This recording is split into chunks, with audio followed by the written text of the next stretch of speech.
तो नमस्कार जय जगन्नाथ आउ एक नुआ वीडियो को आपण मानक स्वागत करछि।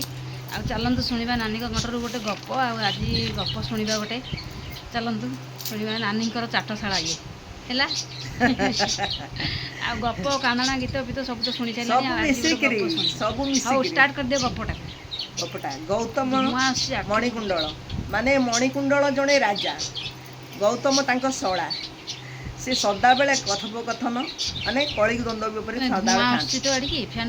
कलिकर विषय रहती सी सेठू कहला हाउ तू तो एते बड़ुआ एते भलटा देखी गोटे कहलु तू सानू कहला पो डाकीबुडी सड़ा को कहउछंती कहलु धर्म बड़ ना अधर्म बड़ मणिकुंडल कहउछंती दुनियार धर्म बड़ किंतु गौतम कहउछंती ना ना अधर्म बड़ ये दुनिया रे जी अधर्म करुच्ची तार उज्जति होची आउ जे धर्म करुच्ची ता कर्म पोड़ी जाउची एमती कथोपकथन लगेले बोले हौ जदी एठी हमर गां सानुडी डाकी देले सना सानुडी भल गपटा एटा गां रे ताकू गां रु सेठू आउ अन्य जगह को गले कहले दीबा आउ गां रे पचारिबा धर्म अधर्म तारे किए से कोन कहउछंती आउ गोटे गां को गला बेलू से गां रे भी सेही कथा कहले धर्म बड़ ना अधर्म बड़ ना धर्म बड़ अधर्म बड़ अधर्म आजिकल जुगे भल धर्म कले लोक धर्म डंगा बुड़ी जाउची एमती कहले राजा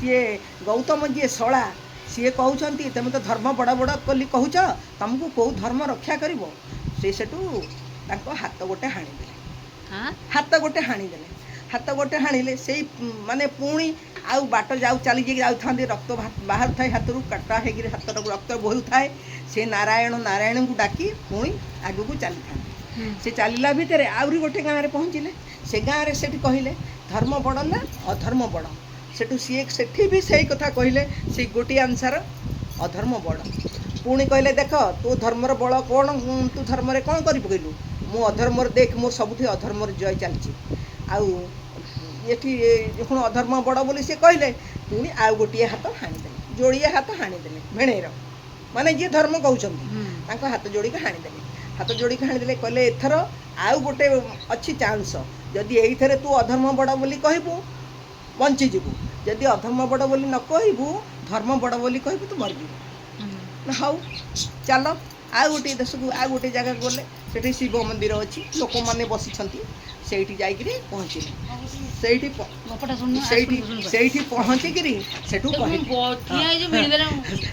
पहुँचिकी सेठू पचारे धर्म बड़ ना अधर्म बड़ से लोक समस्ते कहले अधर्म बड़ धर्म किंतु बड़ नुह से बेले गौतम मणिकुंडल आखि जोड़िक ताड़ीदे धर्म जी कहूँ आखि जोड़िक ताड़ीदे किंतु से आखि जोड़ाक ताड़िला से रक्त स्नान होकर हाथ ना आखि ना कड़े जी से बसिक शिव मंदिर नारायण नारायण नारायण नारायण डाकुंट यही समय रे सी देशर राजा झी गोटे अंधुणी सी आसूची सदा बेले ठाकुर पाक गोटे आखि अंधुणी गोटे आखि भल अच्छी सी आसूची मंदिर को सदा बेले मंदिर को आसला बेले से ठाकुर मुंडिया माइला सी अविवाहिता मुंडिया मार्ची ता मन इच्छा जहाँ प्रभु ताकू कौन कहले सेठू कहबारू सी अगणा रे जो पाट अगणा भितर गोटे डाल पड़ी माने कौठू आसिला किए आइला भगवान जानती से डाल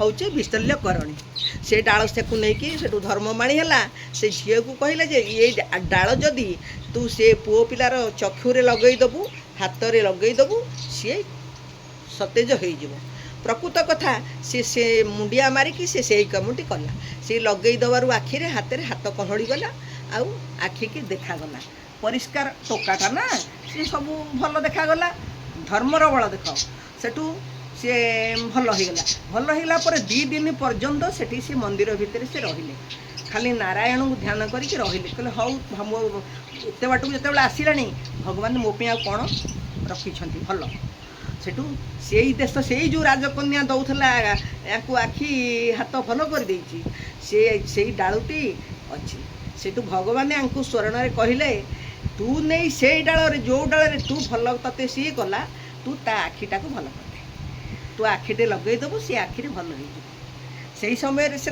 शुणिकी राजा माने रहिले बसी से बेले बापा से जो झीर अंधुणीर बापा ସିଏ ଜଣେ ରାଜା। ସିଏ କହିଲେ ମୋ ଝିଅର ଆଖିରେ ଯଦି ଆଖି ଯୋଡ଼ିକ ଭଲ ମୋ ଆଖି ଭଲ କରିଦେବ ଆଉ ମୁଁ ତାକୁ ରାଜ୍ୟରୁ ଅଧେ ଦେବି ଜାମାତା କରିବି। ଜାମାତା ଅର୍ଥ ଜଇଁ କରିବେ, ରାଜ୍ୟରୁ ଅଧେ ଦେବି ଏକଥା କହିଲେ। ସିଏ ସେଠୁ ସେଇ କଥା ଆଖିରେ ନେଇକିରି ସେ ଝିଅ ଯୋଉଁ ଆସିଲା ମୁଣ୍ଡିଆ ମାରିକିରି ଠାକୁରଙ୍କ ମନ୍ଦିରକୁ ଆସିଲା, ସେଠୁ ରାଜା ସେଠୁ ତା ଆଖିରେ ସେଠୁ ଲଗେଇଦେଲେ। ତାକୁ ପରିଷ୍କାର ଦେଖାଗଲା। ସିଏ ସେଠୁ ଘରକୁ ଗଲା ପରେ କହିଲା ସବୁ ଦେଖିପାରିଲା। ସେଠୁ ବାବା ମୁଁ ଦେଖିପାରୁଛି ବୋଉ ମୁଁ ଦେଖିପାରୁଛି, ସବୁଆଡ଼େ ଦେଖିପାରୁଛି। ନା କେମିତି ହେଲା କ'ଣ ନା ଏମିତି ଘଟଣା, ସେ ଜଣେ ବସିଥିଲେ, ସିଏ ମୋ ଆଖିରେ ଇଏ ମାରିଦେବାରୁ ମୁଁ ଭଲ ହେଇଗଲି। ନା ସିଏ କାହାନ୍ତି ନା ଶିବ ମନ୍ଦିରରେ ସେ ଅଛନ୍ତି। ସିଏ ସେଠୁ ତାଙ୍କ ରାଜାଙ୍କର ଚାରମାନେ ସମସ୍ତେ ଶୁଣିକିରି ଆସିକିରି ଖୁସି ହେଇକିରି ତାଙ୍କୁ ନେଇଗଲେ, ତାଙ୍କ ରାଜପ୍ରସାଦକୁ ନେଇକିରି ସେଠୁ ରାଜକନ୍ୟା ସହ ବିବାହ କରିଦେଲେ। ରାଜା କହିଛନ୍ତି ରାଜ୍ୟରୁ ଅଧେ ଦେବେ, ରାଜ୍ୟ ଅଧେ ଛାଡ଼ିଦେଲେ। କହିଲେ ମୋ ଝିଅର ଜ୍ୱାଇଁ ଏଠି ରହିବେ। ଏହି ସମୟରେ ସେ ରହିଛନ୍ତି। ରହିବା ଭିତରେ ଏଇ ଯେଉଁ ଗୌତମ ଚଣ୍ଡାଳ ମାନେ ଅଧର୍ମୀ, ସିଏ ତାକୁ କୁଷ୍ଠ ହେଇଯାଇଛି। ହାତ ଗୋଡ଼ ସବୁ କନା ବାନ୍ଧିକିରି, ବୁଢ଼ା ହାତ କନା ବାନ୍ଧିକିରି ଥାଳ ଧରିକି ଭିକ୍ଷା ମାଗୁଛି। ମା ଗଣ୍ଡେ ଭିକ୍ଷା ଦିଅ ବୁଲିକି ମାଗୁଛି। ସେତିକି ବେଳେ ସେ ବୁଲିକି ଯାଇକି ସେଇ ମଣିକୁଣ୍ଡଳଙ୍କ ପାଖରେ ପହଞ୍ଚିଗଲା। ଦୁଆରେ ପହଞ୍ଚିକି ଡାକିଲା ଭିକ୍ଷା ଦିଅ। ସେଠୁ ସମସ୍ତେ ଆସିଲେ, ଚାରମାନେ ଶୁଣିକି ଆସିଲେ। ସିଏ କହିଲେ ଭିକ୍ଷା ମାଗିବାକୁ ଆସିଛି, କିଏ ଜଣେ ଆସ ଦେଖିବ। ସେ ଦେଖିଲା ବେଳକୁ ତାଙ୍କରି ଶଳା, ସିଏ ହେଉଛି ଗୌତମ, ଯିଏ କି କହୁଥିଲେ ଅଧର୍ମ ବଡ଼ ମାନେ ସେଇ କହୁଥିଲେ। କିନ୍ତୁ ଧର୍ମର ଫଳ ଦେଖ, ମଣିକୁଣ୍ଡଳ ସବୁ କିଛି ପାଇ ବିବାହ ହୋଇ ରାଜ୍ୟ ଶାସନ ସବୁ କିଛି ପାଇଲେ। ଇଏ ଭିକ୍ଷା ମାଗିକିରି ମାନେ ଚଳୁଛି। ତାକୁ ସେତେବେଳେ ଦେଖିଲେ ରାଜା, ସେଠୁ ଦୁଆରକୁ ଆସି ଦେଖିଲା ବେଳକୁ ଶଳା ଭିକ୍ଷା ମାଗୁଛି। ହଉ କ'ଣ କରିବ, ଯିଏ ଯାହା କର୍ମ କରିବ ସେ ତା ଫଳ ପାଇବ। ମନେ ଭାବିଲେ। ତାକୁ ସେଠୁ ଖାଇବା ପିଇବାକୁ ଦେଲେ, ସେଠୁ ପିନ୍ଧିବାକୁ ଦେଲେ, ସେଠୁ ସ୍ୱାସ୍ଥ୍ୟ ଭଲ ହେବା ପାଇଁ ପଇସା ପତ୍ର ସବୁ କିଛି କଲେ। ଆଉ ଶଳାକୁ ବି ପାଖରେ ରଖିଲେ, କାହିଁକିନା ଯେହେତୁ ସ୍ତ୍ରୀର ଭାଇ ତ ଆଉ କ'ଣ କରିବେ। ସେଠୁ ତାକୁ ଭଲ କଲେ, ଭଲ କରିକିରି ଦୁଇ ଜଣ ଯାକ ଖୁସିରେ ରହିଲେ। ସେଇଠି କହିଲେ ନାହିଁ ନନା, ତମେ ମୋତେ ଯାହା କହୁଥିଲ ଠିକ୍ କହୁଥିଲ, କିନ୍ତୁ ମୁଁ ଭୁଲ ଥିଲି। ମୁଁ ଭୁଲ ହେତୁ ଏତକ ଦଣ୍ଡ ପାଇଲି, କିନ୍ତୁ ତମେ ଠିକ୍ ତମର ହିଁ ଧର୍ମଟା ହିଁ ବଡ଼। ମୁଁ କହିଥିଲି ଅଧର୍ମ ବଡ଼ ବୋଲି ମୁଁ ସଂସାରରୁ ଯାଉଥିଲି, ଆଉ କିନ୍ତୁ ପ୍ରକୃତରେ ଧର୍ମ ହିଁ ବଡ଼। ଜୟ ଜଗନ୍ନାଥ। ଜୟ ଶ୍ରୀ ଜଗନ୍ନାଥ।